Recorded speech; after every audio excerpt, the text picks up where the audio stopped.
Olá, eu sou o pastor Joãozinho, pastor da Igreja do Evangelho Quadrangular aqui em Botucatu, e estou passando por aqui para dizer a você: Deus tem uma palavra para o teu coração. Este vídeo, esta mensagem que você vai ouvir agora, certamente vai acrescentar algo na tua vida.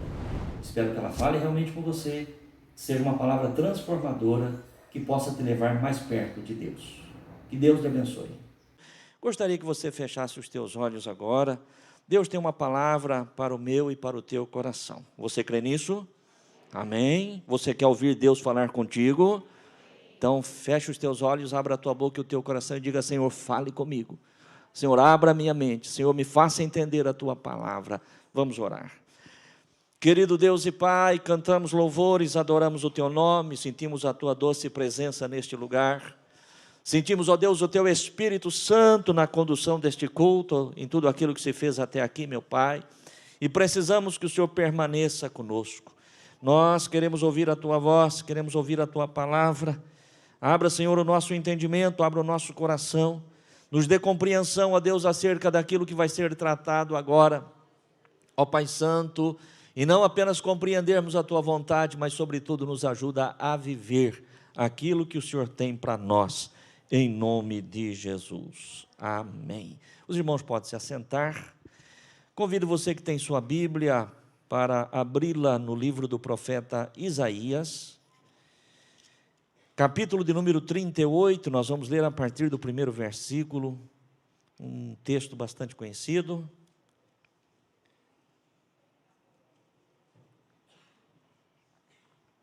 Isaías capítulo 38, nós vamos do versículo 1 até o versículo de número 9. Diz assim: Naqueles dias Ezequias adoeceu de uma enfermidade mortal, e veio a ele Isaías, filho de Amós, o profeta, e lhe disse: Assim diz o Senhor, põe em ordem a tua casa, porque morrerás e não viverás.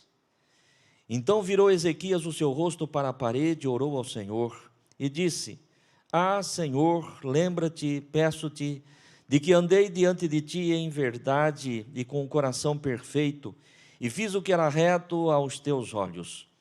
E chorou Ezequias muitíssimo. Então veio a palavra do Senhor a Isaías, dizendo: Vai, dize a Ezequias: Assim diz o Senhor, o Deus de Davi teu pai: Ouvi a tua oração e vi as tuas lágrimas.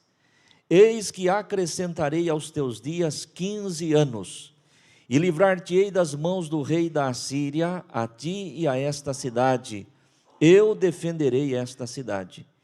E isto será da parte do Senhor como sinal de que o Senhor cumprirá esta palavra que falou. E eis que farei que a sombra dos graus que se passou com o sol pelos graus do relógio de Acás volte 10 graus atrás. Assim recuou o sol 10 graus pelos graus que já tinha andado. Escrituras de Ezequias, rei de Judá, de quando adoeceu e sarou de sua enfermidade. Amém, irmãos? Conforme o pastor disse, um texto conhecido, da grande maioria de nós que estamos aqui, creio que da grande maioria das pessoas que estão conosco também, através da nossa live. Na verdade, esse texto aqui, ele fala de 2 milagres, né? Se os irmãos perceberam aqui a leitura do texto, ele fala do milagre da cura de Ezequias, o rei Ezequias, e o milagre que o Senhor fez do tempo ter retrocedido, do tempo ter voltado atrás. O texto sagrado diz que o Senhor, como sinal, de que realmente ele iria cumprir a sua palavra a respeito da cura de Ezequias e do tempo de vida que o Senhor lhe daria, ele deu um sinal de que o relógio de Acás, a sombra que havia já, era um relógio feito em degraus, que o sol era quem apontava o tempo, iria voltar, iria regredir 10 graus. E assim aconteceu. Muito bem, antes de nós entrarmos no texto, eu gostaria só de pedir a quem estiver com o controle do ar, dá uma amenizada aqui. Estou vendo um pessoal aqui meio encolhido, meio com frio, então nos ajude aí.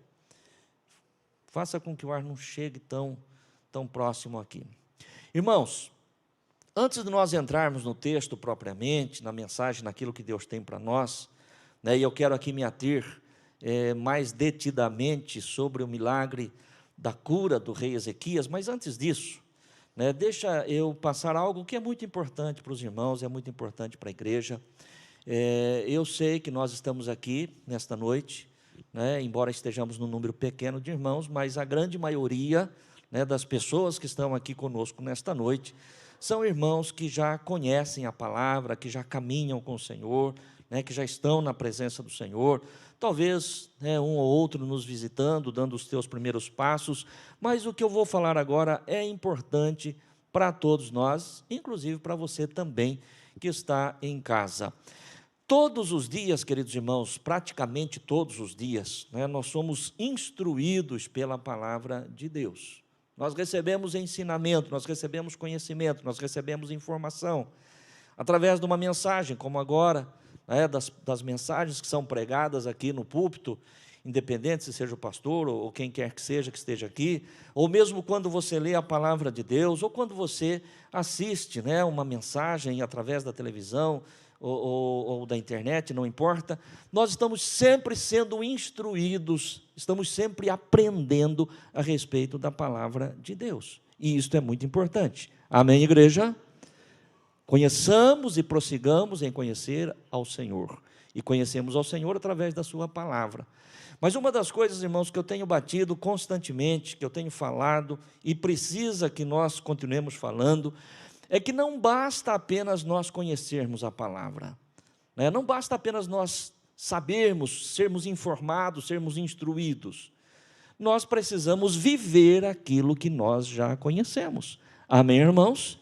Nós precisamos viver aquilo que nós aprendemos, né? Porque não basta apenas nós nos enchermos de instrução, de conhecimento, né, e de repente nós não aplicarmos na nossa vida efetivamente aquilo que nós já conhecemos.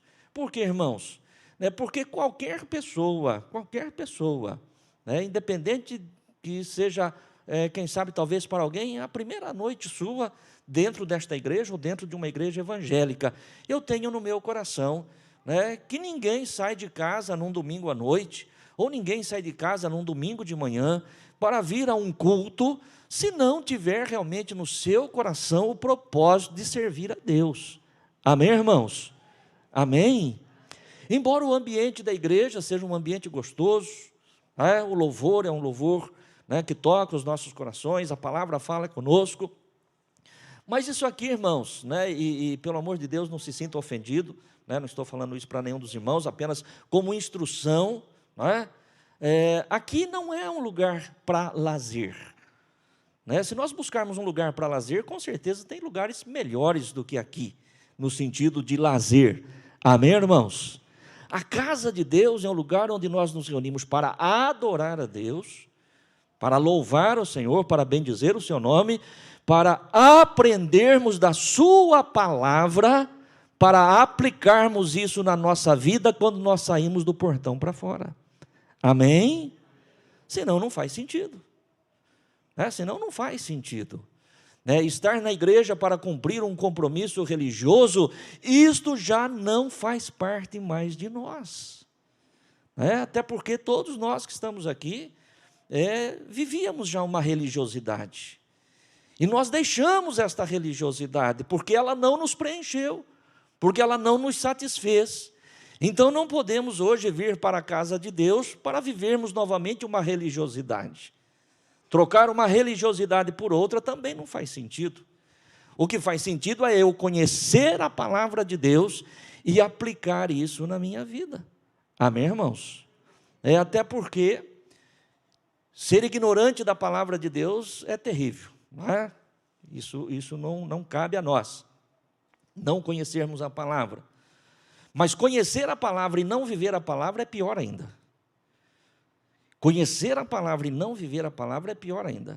Quando você olha para dentro dos evangelhos, você vai observar que todos os confrontos que Jesus teve com os religiosos da sua época, os fariseus, os saduceus, os herodianos, os zelotes, enfim, não importa qual fosse lá a seita ou a facção, a que eles pertencessem. Sempre que tinha ali um embate de Jesus com esses religiosos, Jesus sempre queria saber qual era o nível de conhecimento que eles tinham acerca da palavra.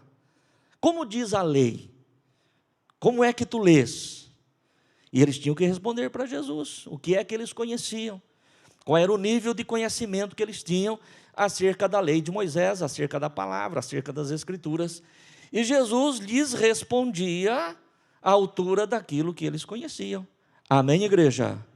Então, isso é muito importante, porque nós seremos julgados à medida daquilo que nós já aprendemos, à medida daquilo que nós já conhecemos. E o próprio Senhor Jesus diz isso. Não será eu quem irei vos julgar, mas a palavra que eu vos tenho pregado, ela há de julgar. Amém, igreja? Eu estou passando isso, irmãos, porque Deus colocou no meu coração e eu sinto que é necessário.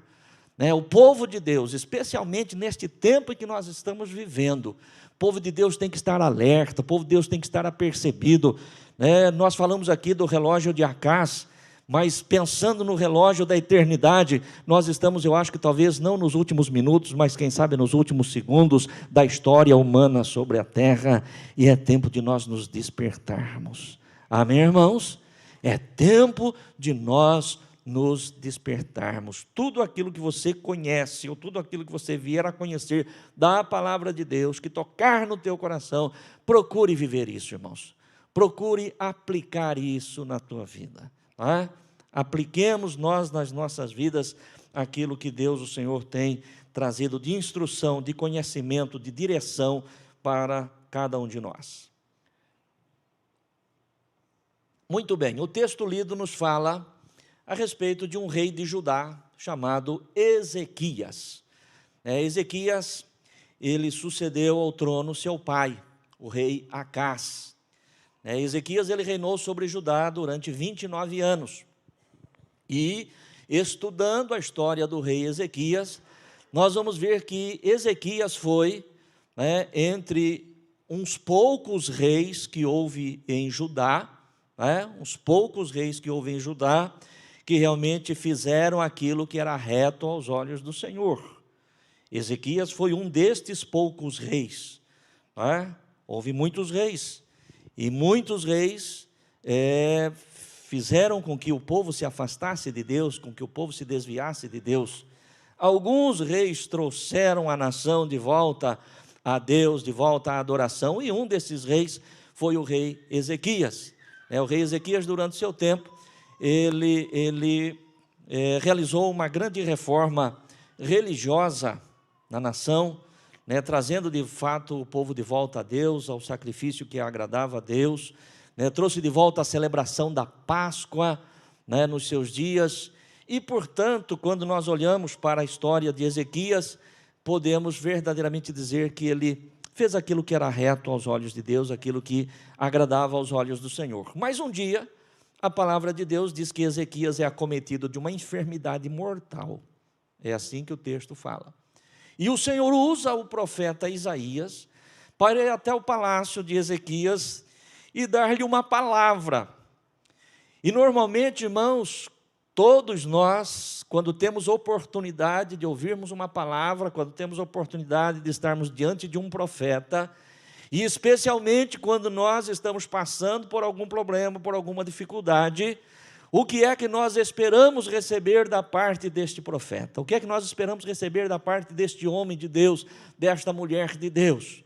Uma palavra de vitória. Amém, irmãos? Se nós estamos passando por um problema, seja uma enfermidade, um problema familiar, um problema financeiro, um problema espiritual, seja lá o que for, e nós estamos diante de um profeta de Deus, diante de uma profetisa de Deus, de uma mulher de Deus, nós esperamos receber desta pessoa uma palavra de ânimo, uma palavra de vitória, uma palavra de encorajamento. Afinal de contas, é assim que nós pensamos, é assim que nós cremos. E eu imagino, irmãos, que Ezequias, estando ali naquele leito de enfermidade, quando foi anunciado que o profeta Isaías estava chegando, penso eu, o texto sagrado não fala isso, apenas uma conjectura, penso eu que Ezequias falou, agora está vindo o homem de Deus para eu ser curado, para eu levantar desta minha situação. E, no entanto, ao contrário disso, a palavra de Deus diz que o profeta chega com uma sentença duríssima. Assim diz o Senhor: põe em ordem a tua casa, porque morrerás e não viverás. Entrega a palavra de Deus, entrega o recado de Deus, vira as costas e sai. Eu pergunto para você, meu querido irmão e irmã, quem de nós, gostaríamos, diante das nossas lutas, receber uma palavra como essa? Nenhum, com certeza. Mas foi a palavra que o rei recebeu. E quando o profeta Isaías vira as costas e sai dos aposentos ali de Ezequias, a palavra de Deus no texto deixa claro que ele vira o seu rosto para a parede, e ele começa a falar com Deus, e ele começa a colocar diante de Deus a sua vida. Senhor, peço-te que lembre-se de que eu andei retamente nos teus caminhos, que eu fiz aquilo que era justo aos teus olhos, Senhor. Ele começa ali a colocar a sua condição de um homem de Deus, de um homem temente a Deus, de um homem que serviu a Deus, de um homem que trouxe a nação de Judá de volta ao culto ao Senhor. Então ele coloca ali, diante de Deus, a sua oração, e a palavra do Senhor diz que ele chora muitíssimo. E diante disto, o texto sagrado nos diz que Isaías não havia ainda saído do pátio do palácio, quando o Espírito de Deus fala novamente com ele, com o profeta, e diz: volta lá e dize ao meu servo Ezequias que eu ouvi as suas orações e que eu vi as suas lágrimas, e eu lhe acrescentarei 15 anos de vida, e eu livrarei a ele e a esta cidade das mãos do rei da Assíria. E para que ele saiba que isto é verdade, eu vou fazer com que os graus do relógio de sol de Acaz retroceda 10 graus daquilo que ele já avançou. Este será um sinal. Veja bem, irmãos, que coisa fantástica, né? Deus não precisaria ter feito isto, nem ter dito isto. Poderia simplesmente ter dito para Isaías: vai lá, diga ao meu servo Ezequias que eu ouvi as suas orações, eu vi as suas lágrimas, e eu vou curá-lo, e vou acrescentar mais 15 anos para ele.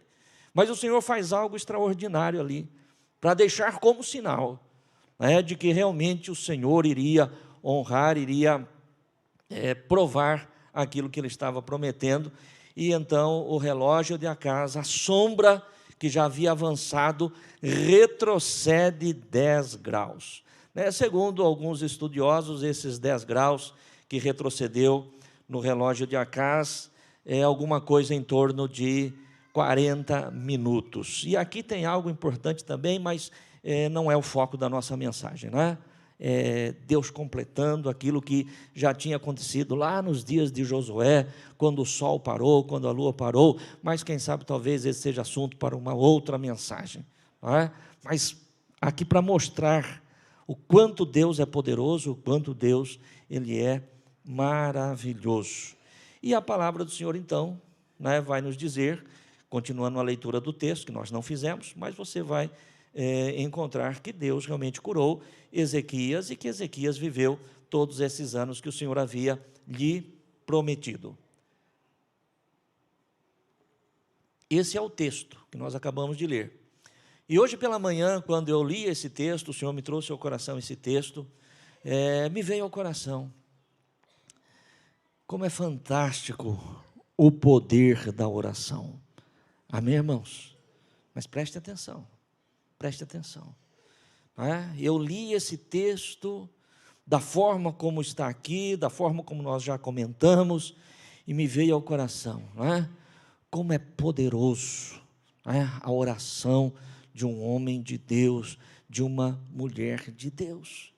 Mas de repente o Espírito do Senhor falou ao meu coração, não é simplesmente o poder da oração. Preste atenção. Nós não estamos aqui dizendo que a oração não tem poder. Ao contrário, a oração é poderosa. Mas dentro desse texto, hoje pela manhã, quando eu meditava nesta palavra e buscava de Deus uma palavra para a igreja neste dia, o Espírito do Senhor falou ao meu coração: não é tão somente o poder da oração, mas é o poder de um coração quebrantado. Amém, irmãos? Então, este é o tema da nossa mensagem. É isso que eu gostaria que você focasse. O poder de um coração quebrantado. Amém? O que significa quebrantado? Quebrantado significa partido ou quebrado. Ter o coração quebrantado é se sentir partido por dentro, saber que algo não está bem em sua vida. Quando alguém tem o coração quebrantado, reconhece que é fraco e que precisa de ajuda no seu sofrimento. Suas próprias forças estão esgotadas e não pode depender mais de si próprio. Esse é o quebrantado de coração. Aquele que reconhece que todas as suas forças se esvaíram, não é? Que ele já não tem mais, é como sair daquela situação, e então seu coração se quebra, se quebranta diante do Senhor nosso Deus. E é isso que nós vimos aqui, irmãos, nesse texto. Eu gostaria que, por gentileza, Araceli voltasse para nós, Isaías 38, versículo 1.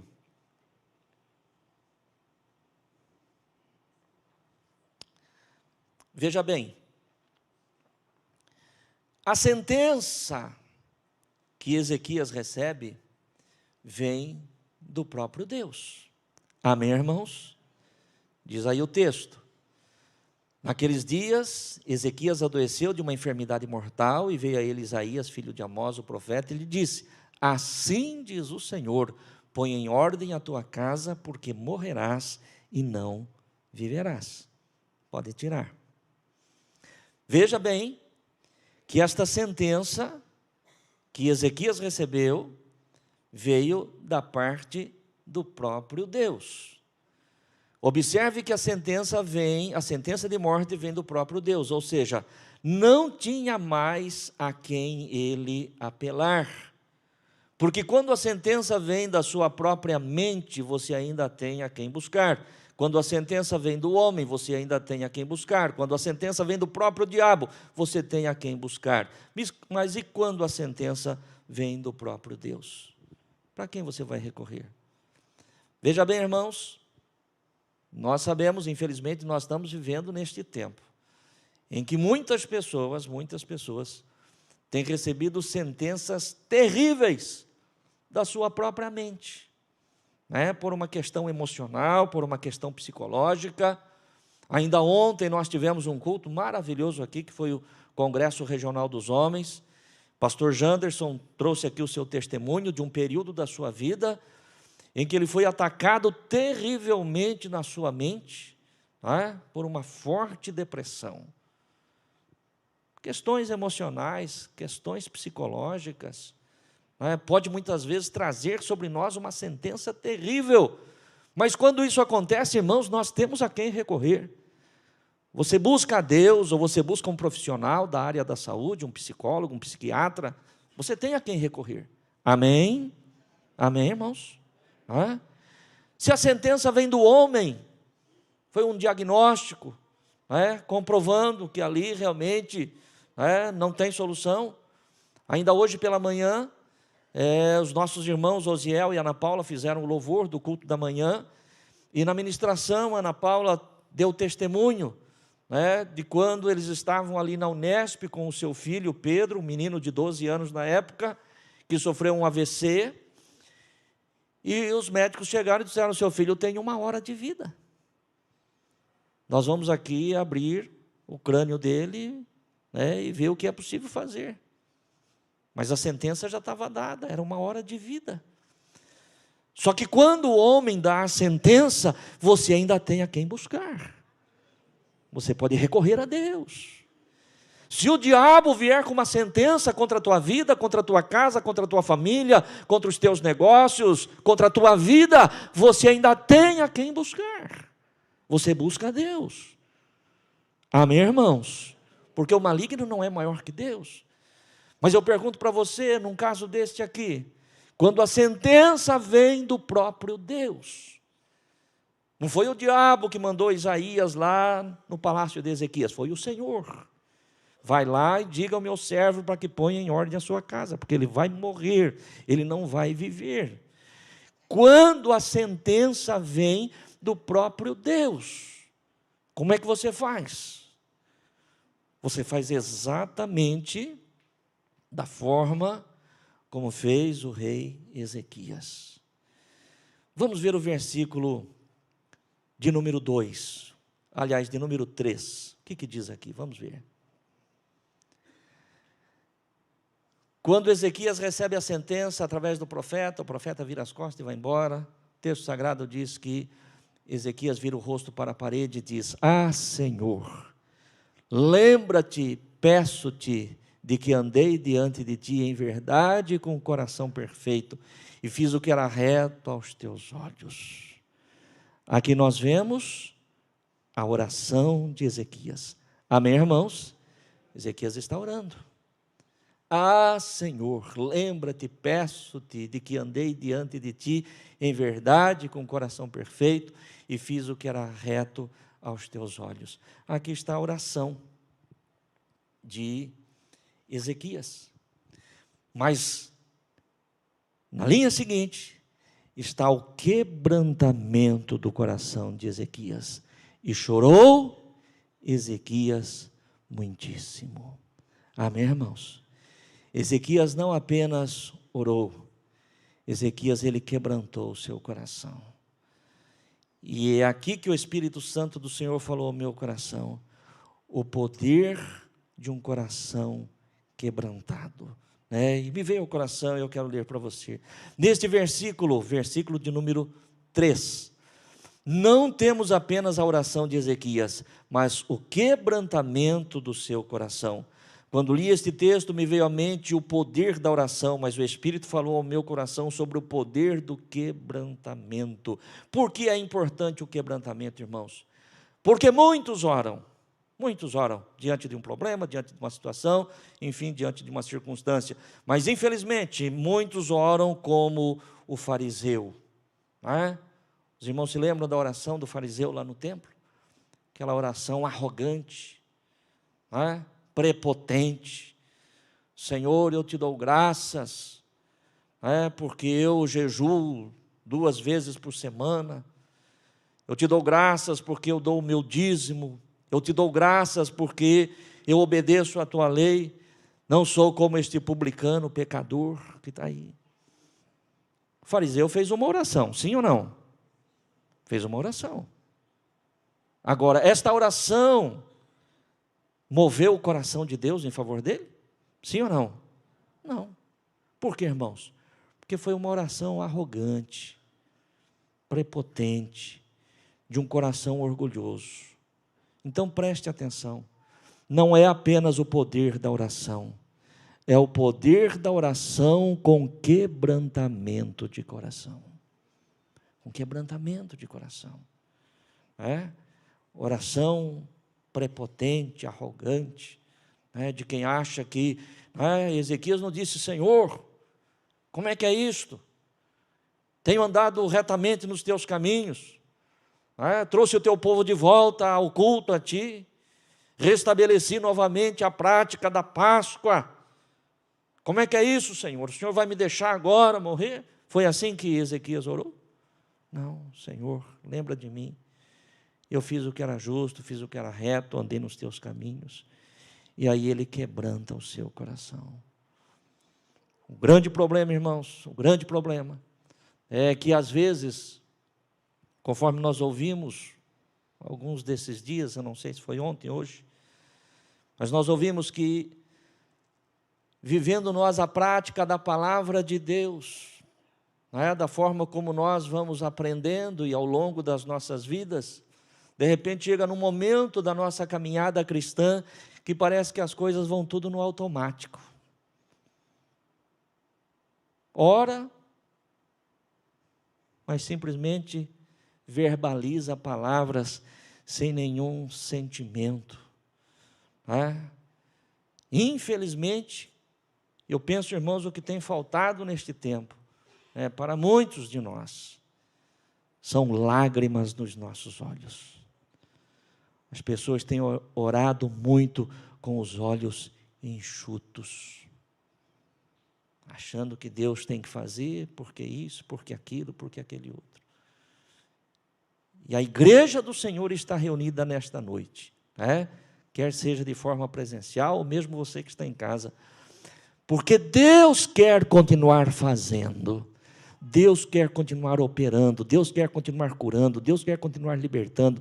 Para isso nós fomos chamados, mas tem a forma de Deus, tem a maneira de Deus. Amém, igreja? Tem a maneira de Deus. A semana passada, né, no culto de domingo, quando a cantora Marilza pregava, eu me lembro dela ter dito, né, como se alguém colocasse Deus na parede. Foi isso que ela disse. E aqui nós vemos que há aqueles que oram como se Deus fosse obrigado a lhe atender.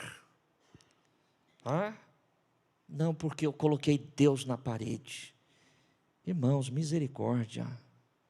Quem somos nós? Isso é uma blasfêmia, isso é um pecado terrível. Nós temos que chegar diante do Deus Todo-Poderoso, diante da majestade santa, reconhecendo quem Deus é e quem nós somos, e saber que as nossas justiças, ainda que porventura, eu e você, meu querido irmão e irmã, venhamos a nos esforçar de tal maneira a vivermos uma vida, que realmente seja agradável a Deus, mas nós estamos muito longe, muito distantes, daquilo que realmente Deus é digno, da santidade dEle, da perfeição dEle, para chegarmos e falarmos, não, porque eu fiz isso assim, e Deus teve que fazer. Deus não tem que fazer. Eu preciso quebrantar o meu coração, nós precisamos quebrantar o nosso coração, nós precisamos de quebrantamento, nós precisamos de olhos umedecidos pelas lágrimas que brotam aqui no nosso coração. Amém, irmãos? Foi isso que Ezequias fez, e é por isso que ele foi atendido na sua oração. A palavra de Deus, Salmo de número 51, versículo de número 17. Vamos ver o que diz este versículo. Salmo 51, verso 17 diz assim: os sacrifícios para Deus são o que, irmãos? O espírito quebrantado. A um coração quebrantado e contrito não desprezarás. Ó Deus. Vamos ler juntos? Vamos lá? Os sacrifícios para Deus são o espírito quebrantado. A um coração quebrantado e contrito não desprezarás, ó Deus. É aqui, irmãos, se você quer realmente, conforme nós temos cantado, estar na sala do trono, na presença do Deus Altíssimo, não é emparedando Deus, é quebrantando o coração. E aí nós pisamos no Santo dos Santos, aí nós chegamos na presença de Deus, aí Deus se move a nosso favor, porque há um coração, há um espírito quebrantado, e há um coração quebrantado e contrito, o Senhor não desprezará. Amém? Que eu e você, que nós, que temos buscado o conhecimento da palavra, e temos conhecido, o Senhor tem nos instruído, é aquilo que o pastor acabou de dizer, vamos viver isto, irmãos, vamos viver isto, viu? Não se preocupe com a dificuldade, com o problema, com a necessidade, com a sentença, não se preocupe.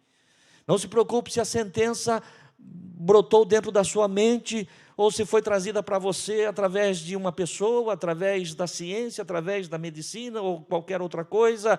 Não importa se foi o próprio diabo quem mandou alguém com uma sentença, ou ainda que, porventura, ela tenha vindo da parte de Deus. Um coração contrito e quebrantado, o Senhor não desprezará.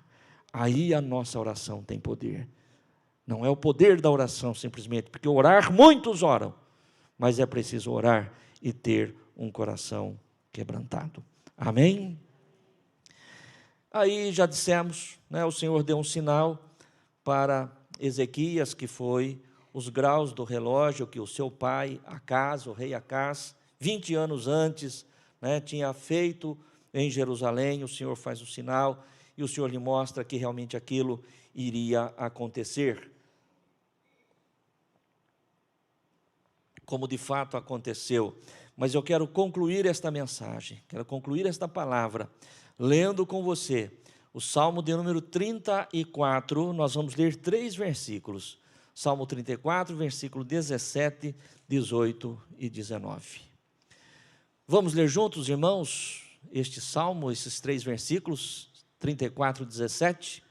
Os justos clamam e o Senhor os ouve e os livra de todas as suas angústias. Segura esse verso aí.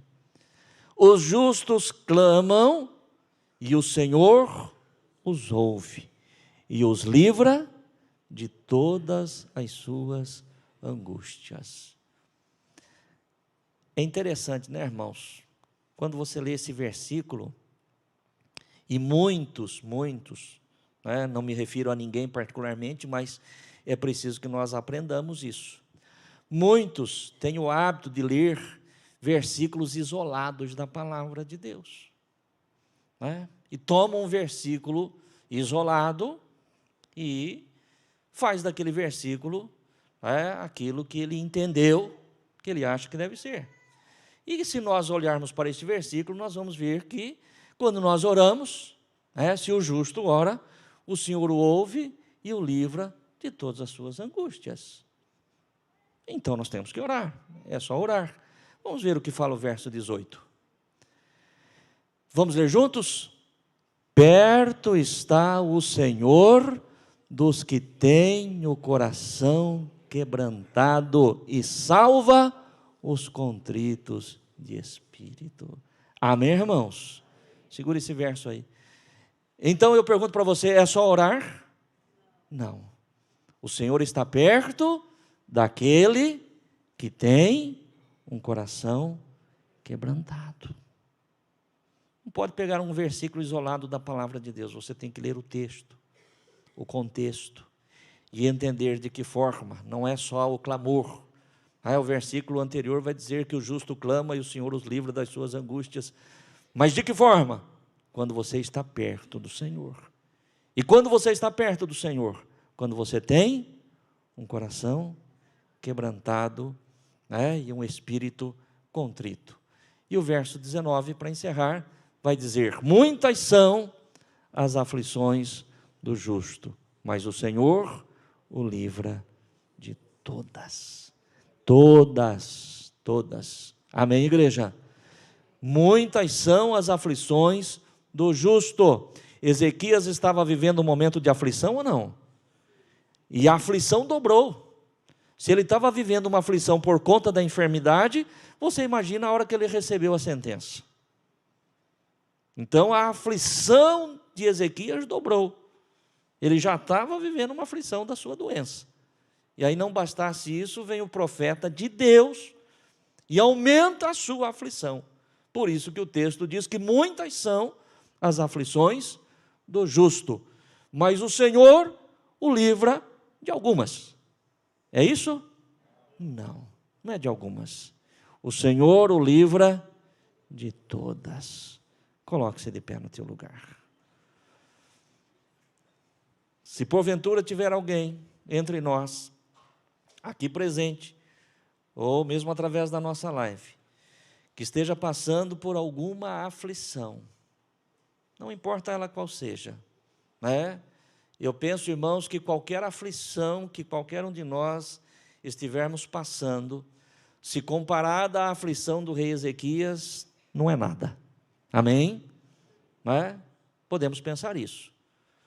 Mas as nossas aflições são as nossas aflições. Nós não medimos as nossas aflições pelas aflições do outro. Nós medimos a nossa aflição pela nossa aflição.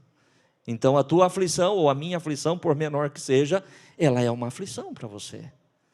Ela é uma dificuldade para você, ela é um desafio para você. ela pode realmente, conforme diz a palavra do Senhor, né, trazer angústia.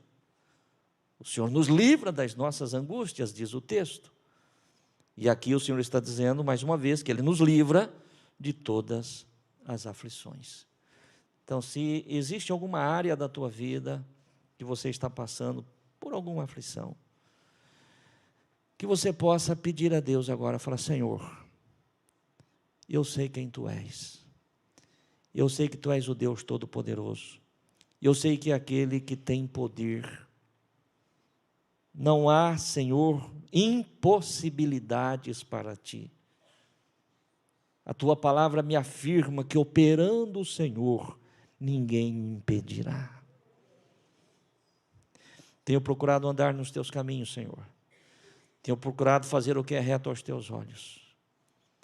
Mas ainda assim, eu dependo da Tua graça, dependo da Tua misericórdia, dependo do Teu amor, da Tua bondade. Quebranta o meu coração, Senhor. Amém, irmãos? Quebranta o meu coração, Senhor. Que eu reconheça a minha pequenez, que eu reconheça a Tua grandeza, mas que eu mergulhe no Teu amor, Senhor. Que eu mergulhe na Tua graça, Senhor. Irmãos, eu estou sentindo aqui que Deus tem milagres para fazer nesta noite aqui. Deus tem milagres. Deus tem milagres. Tem pessoas aqui que têm vivido momentos de aflições difíceis, uma cruz pesada. Mas essa palavra, irmãos, não veio por acaso, você não está aqui por acaso. Deus não tem me usado aqui neste altar por acaso. O Deus de Ezequias não é diferente do meu Deus, do teu Deus, é o mesmo Deus. É o mesmo. É o Deus que enviou Isaías lá no palácio, por 2 vezes, uma vez com uma sentença difícil, mas outra vez com uma palavra de vitória. E o Senhor me coloca aqui nesta noite, neste altar, para te trazer uma palavra de vitória. Então somente quebrante o teu coração, reconheça a tua pequenez, a nossa pequenez, e a grandeza do Deus Todo-Poderoso. E saia daqui nesta noite com a tua vitória, em nome do Senhor Jesus, porque muitas são as aflições do justo, mas o Senhor o livra de todas. Vamos orar. Querido Deus e Pai, te dou graças pela palavra que o Senhor trouxe ao meu coração, e que eu compartilhei com a tua igreja, Senhor, nesta noite. Ó Deus, entendendo, Senhor, que aqui tem filhos e filhas, que de alguma forma, Senhor, estão vivendo um momento de aflição. Ó Deus, mas nós não estamos firmados, Senhor, na nossa santidade, nós não estamos firmados, ó Deus, na nossa justiça, nós não estamos firmados, ó Deus, na nossa retidão, ainda que tenhamos, ó Deus, buscado, ainda que tenhamos procurado viver, Senhor, o Teu querer e a Tua vontade. Mas, ó Pai Santo, nós mergulhamos no Teu amor, nós mergulhamos na Tua graça, nós mergulhamos na Tua misericórdia. Quebrante, Senhor, o nosso coração, quebrante o coração deste Teu filho, desta Tua filha, que está conosco aqui no templo, ou mesmo à distância. Quebrante o nosso coração, Senhor, em nome de Jesus Cristo, em nome de Jesus Cristo, e faça cumprir nas nossas vidas, ó Deus, as Tuas palavras. Ó Deus, a Tua palavra nos diz que um coração quebrantado e contrito o Senhor não desprezará. Ó Deus, que o que o Senhor espera de nós, ó Deus, que o sacrifício que o Senhor espera de nós é um coração quebrantado, um espírito contrito. E a Tua palavra nos diz, ó Deus, que muitas são as nossas aflições, as nossas angústias, mas que o Senhor nos livra de todas. Senhor, em nome de Jesus Cristo, Tu és um Deus fiel, Tu és um Deus que cumpriu a Tua palavra, a Tua promessa na vida de Ezequias. Tu és o Deus que fez o sol retroceder, ó Deus, e os graus do relógio de Acás retroceder, Senhor, para provar a Tua fidelidade. Que nesta noite, este Teu filho, esta Tua filha que coloca diante de Ti, Senhor, a sua petição, que ele volte, ó Deus, que nós possamos voltar, Senhor, para os nossos lares, ó Deus, tomando posse da vitória e te dando glórias por aquilo que o Senhor tem sido e por aquilo que o Senhor tem feito nesta noite, em o nome de Jesus. Amém, amém. Amém, irmãos? Você crê que Deus tocou na tua vida? Você crê que Deus tocou na tua casa, na tua família? Você crê que esta tua aflição, esta tua angústia já foi colocada no altar do Eterno e que a obra do Senhor verdadeiramente já é realizada na tua vida? Você crê nisso, irmãos? Então aplaude e glorifique o Senhor. Exalte o nosso Deus. Ele é digno de louvor, Ele é digno de honra, Ele é digno de glória, Ele é digno de adoração. Aleluia. Guarda essa palavra com você, viu? Peça a Deus. Eu acho que uma oração que nós precisamos fazer ao Senhor, irmãos, é dizer: Senhor, que eu possa voltar a chorar novamente na tua presença. Amém, irmãos? Que eu não venha a orar, Senhor, com os olhos enxutos,